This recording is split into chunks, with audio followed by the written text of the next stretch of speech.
Hello everyone, it's Dr. Wolfe here, and in this video I'm going to be going over how drinking too much water while doing an intense exercise like running a marathon could be deadly. So let's first start by setting the stage. Here we have the inside of our cell, and then here's the outside of the cell. Think of this as just like the fluid outside, or it could also be the bloodstream as well, all right?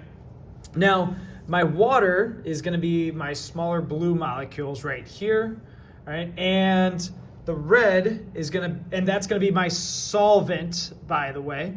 And then my red molecule is going to be my solute. That's what's being dissolved in the water. And in this case, it's specifically sodium is what we're going to be modeling here. Okay, so right now, here's our original setup, and we are at equilibrium. What I mean by that is that there's the same percentage of solutes inside and outside the cell, and the same percentage of solvents, water, inside and outside the cell. All right, so what's going to happen next, though, is as you exercise, all right, you are going to start sweating, all right? And that means that some water's leaving, but also like sweat tastes salty, so the salt on the outside of your cells is going to leave your body, right? So I'm going to have this salt leave.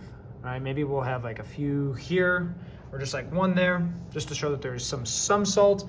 You're gonna leave, some water's gonna leave with that as well, but then you're gonna be drinking just water. Okay, so now let's look at our setup. All right, let's look at our concentrations. Let's focus on salt first. All right, the solute.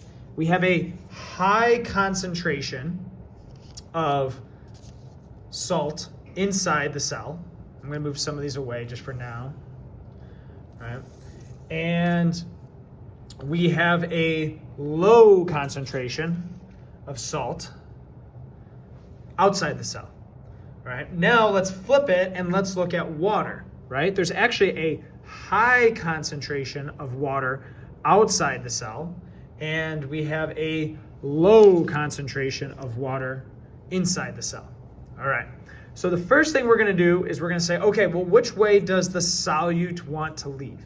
It wants to go from a high to low concentration, all right? So it would move out. The question is can it move?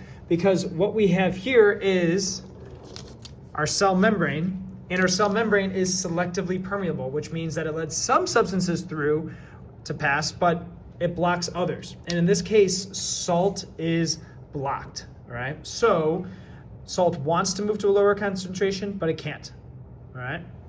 So now let's look at water. And one other thing too is concentration gradient, right? Something I forgot to mention. That just means that we have a difference in concentration.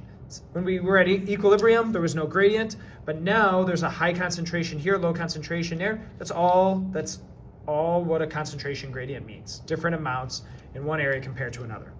All right, so now let's focus our attention. Solute can't move even though it wants to water. We have a high concentration of water outside the cell, low concentration here. Water wants to diffuse from a high to low concentration. The next question is, can it? Yes, it can. Water can fit through the cell membrane, so now we have water rushing in, all right? Now, as water diffuses, the specific term for that is osmosis. Osmosis is just the diffusion of water, all right? And as a result, what's going to happen to our cell is as the water goes in, it's going to increase the mass of the cell. It's going to swell. And you can imagine all the neurons in your brain starting to swell, but there's your skull right here that's essentially creating some type of limit. They're going to start to press on one another, and unfortunately, that could lead to death.